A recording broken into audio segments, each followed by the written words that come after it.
Hoje a nossa entrevista é com o juiz Macário Oliveira, que está à frente da 68ª Zona Eleitoral, que compreende as cidades de Cachoeira dos Índios, Bom Jesus e Cajazeiras. Doutor Macário, muito obrigado por receber a TV e Rede Diário do Sertão aqui na sede da Justiça Eleitoral, nesse ano eleitoral, para conversarmos sobre os principais assuntos relevantes para esse ano. Os seus cumprimentos a quem está nos acompanhando agora.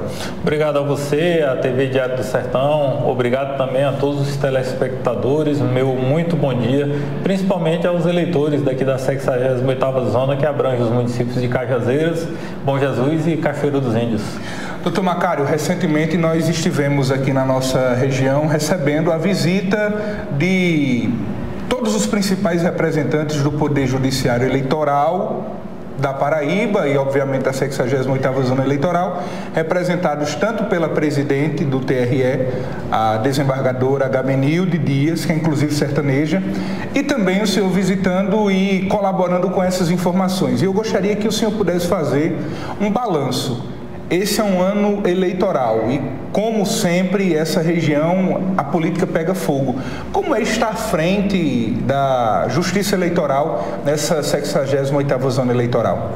Bom, eu sou, na verdade, piauiense, estou aqui na magistratura da Paraíba há pouco tempo e fui, então, designado para estas eleições aqui da cidade, da 68ª Zona. É um desafio considerável, né, tendo em vista que aqui na nossa região, principalmente no Alto Sertão da Paraíba, existe uma litigiosidade muito grande entre os adversários políticos. Mas até agora as coisas estão agindo dentro da normalidade, nós estamos conseguindo nos desempenhar muito bem, né, e temos a esperança aí de que tudo siga na normalidade dentro dessas eleições. A gente costuma dizer de que a eleição em Cajazeiras ela tem pautado o Estado e aquilo que acontece em Cajazeiras ressoa no Estado inteiro. Tanto é que Cajazeiras é conhecida hoje, do ponto de vista estadualmente falando, como a cidade em que a eleição ela começou antes do que em qualquer outra cidade do Brasil. Como tem sido acompanhar o acirramento político eleitoral nesse momento em que a gente está ainda falando da pré-campanha? Existe, na verdade, já uma movimentação, acredito que desde abril, aproximadamente, de pré-candidatas e pré-candidatos aqui, principalmente a Prefeitura de Cajazeiras, né? E é normal que haja, então, esse debate político, que haja determinadas provocações. O que nós não podemos permitir é que haja, como você falou, um acirramento desses ânimos, né, para descambar aí em alguns ilícitos eleitorais. A Justiça Eleitoral, nesse sentido, ela tem que se mantido atenta, tem acompanhado essas movimentações com bastante interesse e sempre atendendo, seja de qualquer agremiação partidária ou de qualquer partido, os pedidos, as reclamações e as tutelas que estão sendo resguardadas, né? Nós temos tido aí bastante atenção em relação à apresentação disso e verificamos que existe certamente alguns excessos, mas esses excessos em tempo elas estão sendo apurados. Doutor Macário, o Tribunal Superior Eleitoral e o Supremo Tribunal Federal, existem várias resoluções que combatem crimes, principalmente do ponto de vista político. Em 2022, nós tivemos esse acirramento político eleitoral e o Tribunal Superior Eleitoral agiu de forma categórica para coibir e combater toda disseminação de crime. Seguirá a mesma temática na política local, em Cajazeiras, nesses municípios, de combater todo e qualquer crime, principalmente do ponto de vista político? Sim, uma das principais condutas vedadas que ocorrem nesse período são justamente as propagandas irregulares, e a gente tem se mantido atento, observando cuidadosamente os casos que são trazidos ao conhecimento do Poder Judiciário. Neste ponto, o TSE e o TRE, ele tem dado um apoio irrestrito aos juízes eleitorais, não apenas daqui de Cajazeiras, mas de todo o estado da Paraíba. Inclusive o TSE, a partir agora de agosto, estará ativando o seu sistema de monitoramento de fake news. Então serão monitoradas todas as notícias fake news que digam respeito não apenas ao próprio processo eleitoral, como nós vimos acontecer nos últimos anos, mas também todas as fake news que envolvam nomes de candidatos ou candidatas que estejam registrados para este pleito agora de 2024. Doutor Macário, nesse período pré-eleitoral já existem representações, inclusive judiciais, de disseminação de fake news.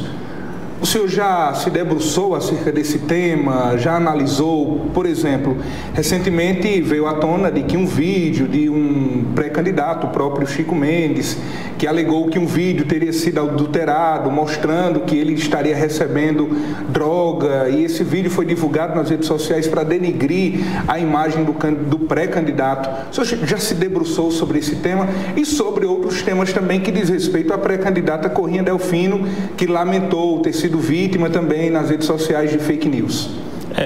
O que acontece? Esses processos, na verdade, eles estão em tramitação, né? E eu não posso me manifestar antecipadamente sobre eles. O que eu posso lhe dizer é que eles estão tramitando regularmente e que logo, logo nós teremos uma definição em relação a isso. Do ponto de vista nós sabemos de que são muitos processos, né? Obviamente, a gente entende também, mas a Justiça Eleitoral, o TSE e o Supremo Tribunal Federal, eles têm tido uma celeridade, principalmente porque a campanha ela passa muito rápido, né? Daqui a pouco, dia 20, temos início do período da convenção, que vai até o dia 5 de agosto. E quem está em casa pode até se perguntar, mas será que antes da convenção ou só depois da convenção, esses processos que já estão sendo no Poder Judiciário tramitando regularmente, como o senhor disse, eles sairão antes da convenção, depois da convenção? Há como estipular um prazo ou não é possível? Bom, o que é que acontece?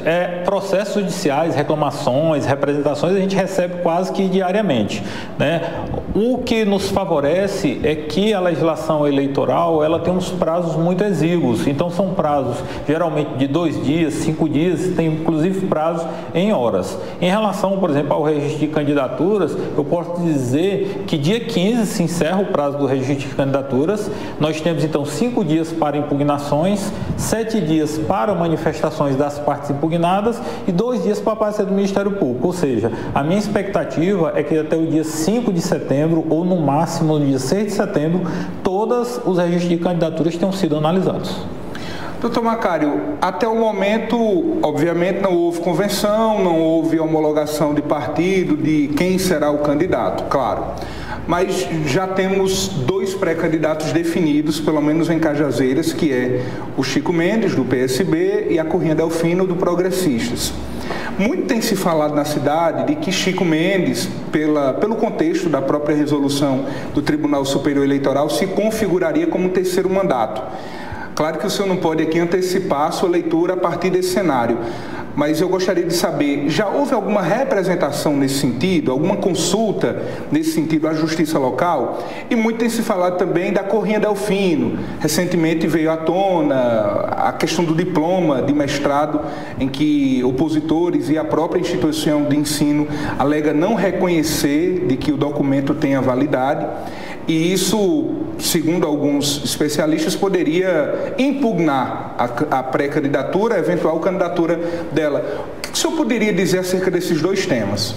Bom, o que eu posso dizer de forma conjunta é que eu só posso, na verdade, analisar os pedidos de registro de candidatura após o prazo das convenções, né? Então, feitas as convenções, se estas pessoas realmente forem escolhidas para representar aquele determinado partido ou aquela determinada agremiação, será feito, então, esse pedido de registro de candidatura e será aberto um prazo de impugnação, né? Havendo impugnações, nós daremos, então, tratamento e analisaremos com cuidado quais foram os motivos que ensejaram essas impugnações para tomar uma melhor decisão, seja no sentido de deferir o registro ou de indeferir o registro de candidatura, né? E isso eu lhe antecipo logo que, como falei inicialmente, eu sou do Piauí, né? Você me falou alguns nomes aí, mas eu só posso conhecer realmente desses nomes após as convenções. Então, eu me sinto muito confortável de analisar de forma bastante criteriosa, de forma bastante técnica, essas candidaturas, esse registro de candidaturas.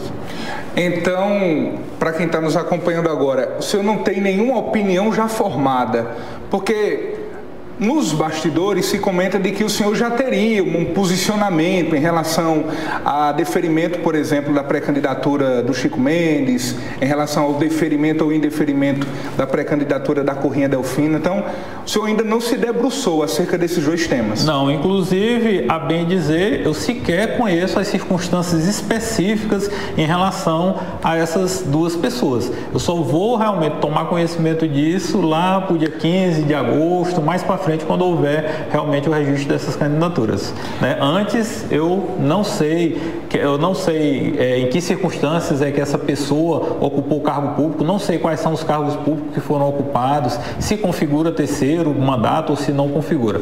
Na verdade, não sei nada disso. Somente depois da convenção. Isso. Doutor Macário, em relação ao prazo, a partir do período da convenção, já inicia dia 20 até o dia 5 de agosto, né? Já se comenta de que já há definição das datas da convenção.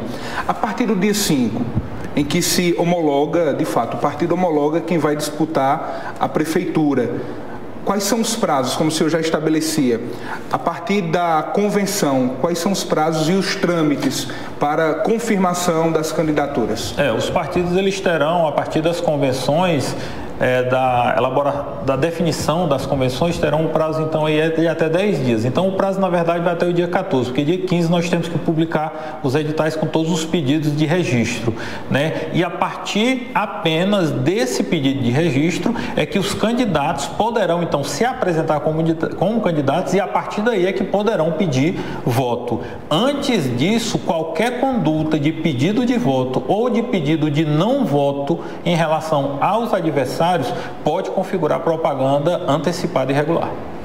A gente tem visto muito, por sinal, através das redes sociais, algumas posturas de que, ao olho nu de alguém que é até leigo do ponto de vista jurídico, já identifica como algo a se abominar através das redes sociais, seja do ponto de vista de denigrir a imagem do adversário, tornando, por exemplo, as redes sociais como um ringue, um campo de luta em que todo mundo é adversário e não se consegue dialogar. Como é que o doutor Macário tem visto esse cenário também? Isso, claro, não é uma realidade pontual, a gente tem visto isso em outras cidades também, em outras disputas. Mas o que o senhor diria a essas pessoas que estão certamente nos acompanhando agora, de que nesse período pré-eleitoral já há um clima de um acirramento, o que não engrandece a cidade? Existe uma percepção ou um sentimento de que o que você faz na internet não é punível, né? Mas essa é uma percepção equivocada. A Justiça Eleitoral ela se mantém atenta às redes sociais, tanto que desde janeiro o TSE ele já celebrou convênios com as principais plataformas de redes sociais, tais como Instagram, Facebook, Google, né? E além de outras, Twitter, justamente para que haja um monitoramento efetivo disso e que sejam coibidos os excessos. Nós entendemos que o debate público ele é salutar, é natural que haja um relativo acirramento desses comentários, haja uma tentativa então de desqualificar os adversários como possíveis candidatos, isso tudo é normal. Agora, o que nós não podemos permitir é que isso daí descambe para uma prática do crime, por exemplo, de crime de calúnia, ou de injúria, ou de difamação. Esses excessos, isso daí eu posso lhe garantir, eles serão severamente punidos. Doutor Macário, as decisões da Justiça Eleitoral tomadas até hoje, até esse momento em que a gente está aqui no Fórum Ferreira Júnior em Cajazeiras, na opinião do senhor, elas surtiram o efeito desejado? Pergunto isso porque tanto o senhor, enquanto magistrado local, já proferiu sentenças impedindo de que a imagem de certas figuras públicas elas fossem denegridas, impondo limites também do ponto de vista das declarações. Já teve pedido, inclusive, de que entrevistas elas fossem canceladas porque teria cunho político, partidário, eleitoral, com finalidade de se exaltar a figura de determinado pré-candidato. O Tribunal Regional Eleitoral da Paraíba também já impôs multa, por exemplo, ao prefeito da cidade por ter atacado, difamado a figura de um ex-deputado. Essas sentenças até hoje proferidas e sentenciadas, elas surtiram o efeito desejado ou outros pedidos continuam a chegar? A Justiça Eleitoral, ela tem um caráter diferenciado justamente porque essa intervenção dela no pleito eleitoral não busca, na verdade, proibir, vedar ou limitar o debate político, né? Então, sempre em nossas sentenças, sempre nos acórdãos do tribunal, bem como nas manifestações do próprio Tribunal Superior Eleitoral, seja dentro de processos judiciais ou seja através de consultas, nós buscamos ter também uma atuação pedagógica. O que nós verificamos é que a realidade, na verdade, ela muda a todo tempo, né? E as partes, as pessoas, elas desenvolvem novas formas de campanhas políticas, por exemplo, de pedir voto, de se apresentar como candidatos. Então, a Justiça Eleitoral, ela acompanha essa evolução, se adaptando a essas mudanças e busca sempre ter, então, também esse caráter pedagógico. Mesmo que seja, por exemplo, uma sentença de improcedência no caso de uma propaganda eleitoral antecipada, mas nós aproveitamos para dentro dessa sentença dar determinados sinais de que aquela conduta, ela passou, por exemplo, muito perto. Tá certo? E aí a gente alerta para que não haja, para que não sejam ultrapassados determinados limites, sob pena, inclusive, de apuração, como falei, de crimes de difamação, injúria e calúnia, que no âmbito da Justiça Eleitoral tem penas muito severas. Na opinião do senhor, essas sentenças até hoje, elas surtiram esse efeito de, digamos, de que o ambiente ele seja controlado e que ambos possam se respeitar nesse ambiente democrático, porque o fundamento da democracia é o respeito ao contraditório, é a convivência com a divergência.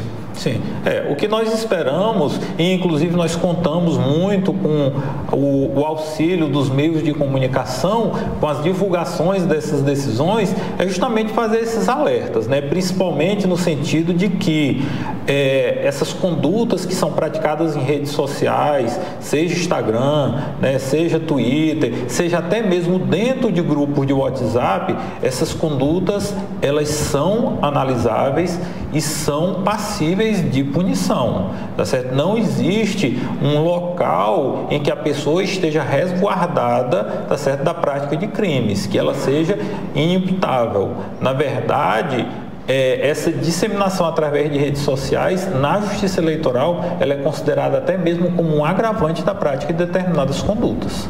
Tá? Então, a gente conta com a ajuda dos meios sociais justamente para fazer essas divulgações em caráter pedagógico. O nosso objetivo aqui, como falei, não é limitar, não é proibir, não é vedar, mas é tudo, acima de tudo, assegurar que esse debate político, que é natural, é salutar e deve ser incentivado, que esse debate político ele mantenha um nível de sobriedade, de urbanidade e de respeito entre as pessoas que são adversárias nesse pleito.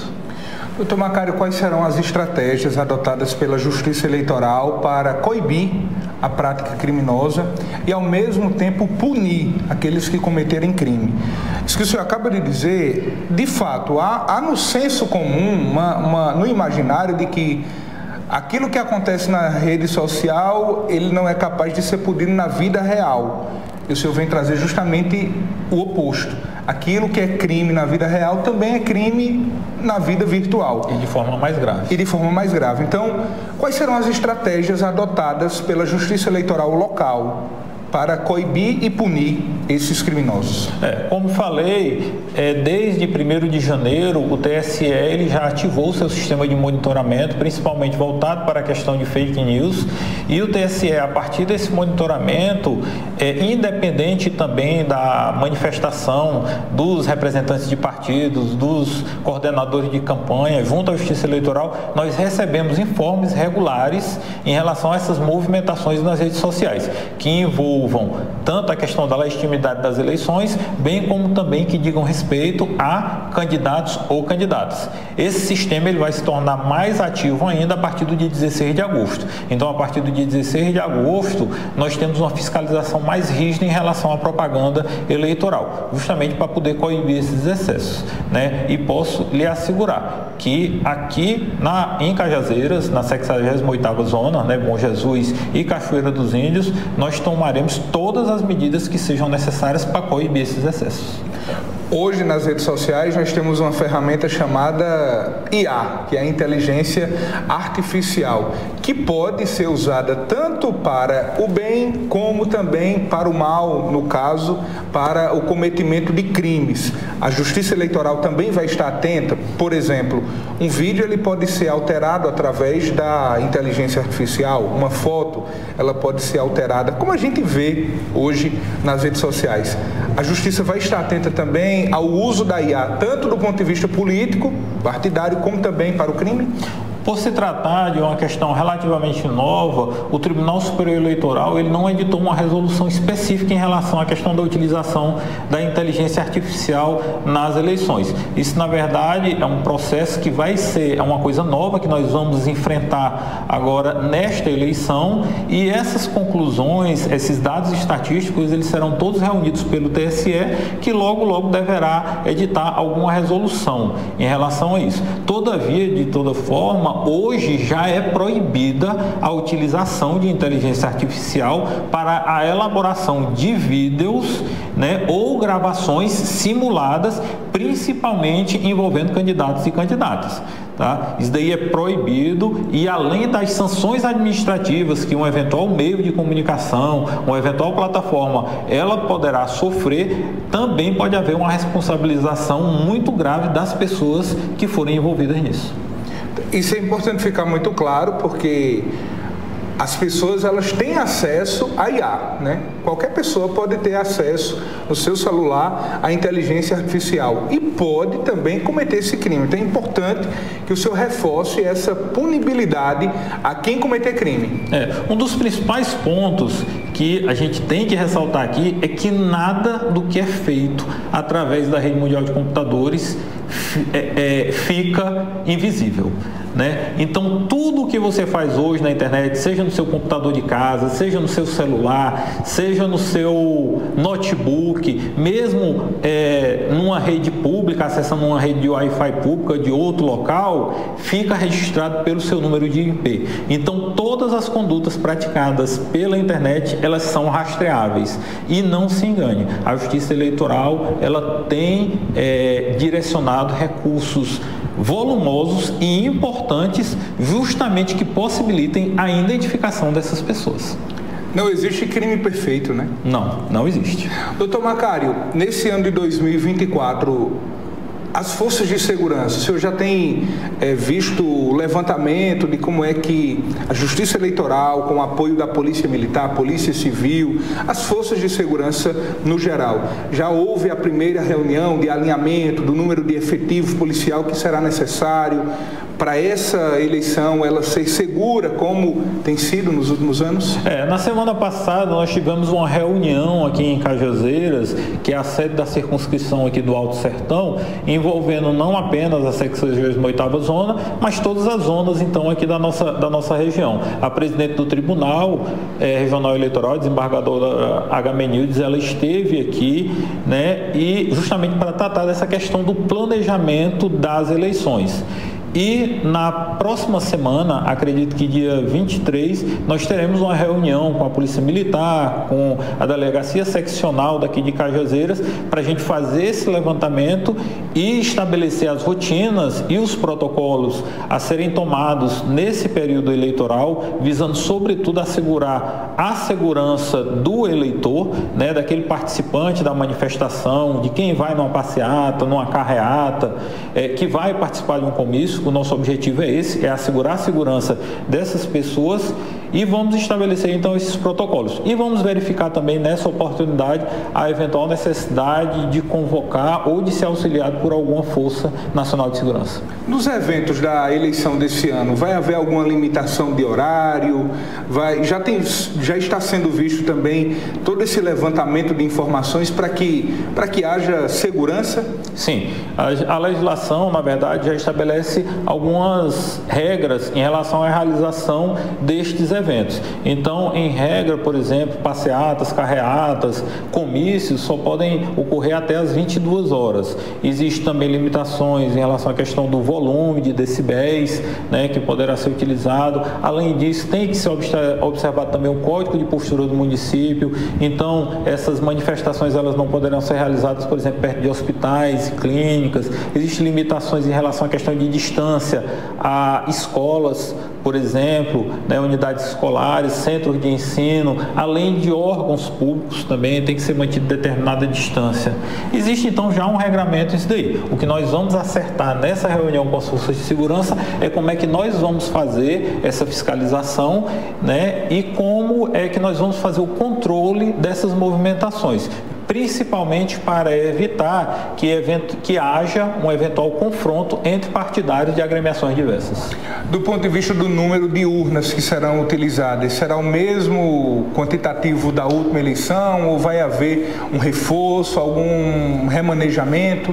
Não, a gente vai permanecer com a mesma quantidade de urnas, a mesma quantidade de sessões. A gente teve a possibilidade de fazer o acréscimo de uma sessão eleitoral. Todavia, ao fazer a inspeção lá do prédio, nós verificamos que ele não era um prédio seguro, né, que ele não era adequado, não atendia exigências mínimas de segurança e de acessibilidade. Então esse procedimento ele foi parado até que haja uma adaptação do prédio, mas isso daí vai ficar para as próximas eleições. Então, doutor Macário, eu quero agradecer e deixar o espaço para que o senhor possa também trazer uma informação muito importante. Quando a gente divulgava que teríamos essa entrevista, muita gente, claro, muitas pessoas falaram de tudo isso que a gente já falou, mas muita gente também perguntou, e os mesários, os servidores que serão convocados para trabalhar na eleição? Já há um prazo para essa definição e convocação?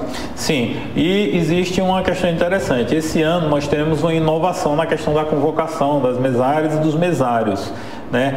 É que essa convocação, a princípio, ela se dará pelo telefone.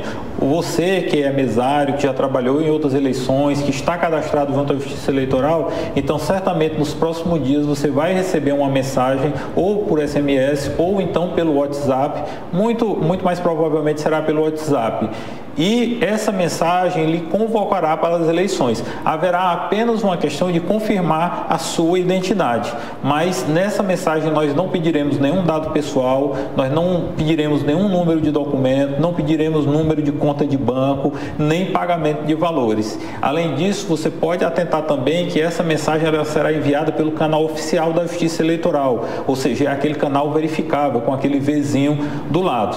E aí, você confirmando, então já se dará por certa esta convocação, né? No caso de haver algum impedimento, alguma recusa, aí eu sempre oriento os mesários a comparecerem pessoalmente ao cartório eleitoral, tá certo? Para poder verificar o que foi que aconteceu. E para aqueles que nós não conseguirmos esse contato através do meio do WhatsApp ou do telefone, nós atuaremos aí através dos meios ordinários, ou seja, oficial de justiça. A Justiça Eleitoral, assim como nos últimos anos, e me permita fazer essa observação, será muito acessível. Assim como o senhor, também muito acessível, né? Queria fazer esse registro, acho importante, né? Muito acessível, conversando com os servidores aqui do fórum, todos, por uma boca só, como a gente fala aqui nessa nossa região, diziam, doutor Macário é um juiz muito acessível. Então, creio que no período eleitoral também será assim. Sim, eu acho que é importante o judiciário, na pessoa de nós de juízes aqui que atuamos nesse primeiro grau, né, junto às comunidades, a gente ter essa participação pública junto às pessoas, né? Então, isso contribui não apenas para o exercício da nossa função aqui, de conhecer a realidade, de poder julgar melhor, mas também favorece até as pessoas conhecerem mais sobre os próprios direitos, poderem se pautar né, por com maior segurança, vamos dizer assim, nas suas condutas. E o nosso objetivo na Justiça Eleitoral, ele não é diferente, né? O que a gente sempre agradece essas oportunidades de falar para os telespectadores, para os ouvintes, para as pessoas que estão nos acompanhando em redes sociais, justamente para poder assegurar a elas que essa eleição vai ser uma eleição, esperemos, tranquila, urbana, que os candidatos realmente apresentem suas propostas, né, e que as pessoas possam escolher aí a melhor candidata ou o melhor candidato para gerir os interesses públicos. Doutor Macário, por sinal, nós da TV e Rede Diário do Sertão faremos debates com os pré-candidatos que se configurarão e se confirmarão na convenção como candidatos. No período eleitoral realizaremos debates. Na última eleição nós realizamos quase 20. Nessa eleição a gente quer realizar 20 debates com os candidatos em Cajazeiras, Souza e das principais cidades da região de Souza, Cajazeiras, Pombal e Vale do Piancó. Na opinião do magistrado, qual a importância de realizar debate dos candidatos apresentarem propostas para o povo? O debate ele é importante porque no debate você permite que o candidato ele exponha a sua plataforma, né, o que é que ele pretende fazer. Hoje nós temos vamos dizer assim, um acirramento, né, das divergências políticas muito grande aqui no Brasil. Esse acirramento ele tem se intensificado aí nos últimos 4, 6 anos. Então é importante que o eleitor ele possa conhecer bem o perfil do seu candidato para que ele possa se identificar com este ou com aquele candidato ou candidata e possa escolher melhor, justamente para que 1 ano depois, 2 anos depois, ele não venha a se arrepender da escolha dele e principalmente que ele possa cobrar efetivamente aquilo que foi apresentado durante a campanha eleitoral. É motivado por isso que a gente decide, né, a cada eleição realizar o debate. Então, doutor Macário, muito obrigado por ter nos recebido aqui, né, na sede da Justiça Eleitoral, deixar sempre esse espaço, esse veículo de informação à disposição da Justiça Eleitoral. Esse é o nosso compromisso também, de levar a informação verdadeira a quem nos acompanha, seja na TV, no rádio, através das plataformas digitais. Aonde há crime, nós estamos para levar a informação verificada, checada, verdadeira. Então, muito obrigado. Qual o alerta que o senhor deixa para quem está nos acompanhando agora? Bom, inicialmente eu tenho que agradecer a oportunidade de transmitir essas informações para o seu vasto público, né? E a minha mensagem final ela é direcionada aos candidatos, né, e às candidatas. Vamos manter um debate de alto nível, vamos apresentar as propostas. Eu entendo que seja natural a questão das críticas aos adversários, mas essas críticas existem formas salutares de serem feitas, né? Vamos evitar então que isso descambe para um acirramento, para ofensas pessoais, porque isso não traz benefício para ninguém. Mantendo um debate salutar, você angaria votos, você se mostra uma pessoa confiável e muito mais desejável para ocupar um cargo público. Então é isso que eu espero, né? E agradeço novamente a oportunidade. Muito obrigado. Obrigado. Obrigado.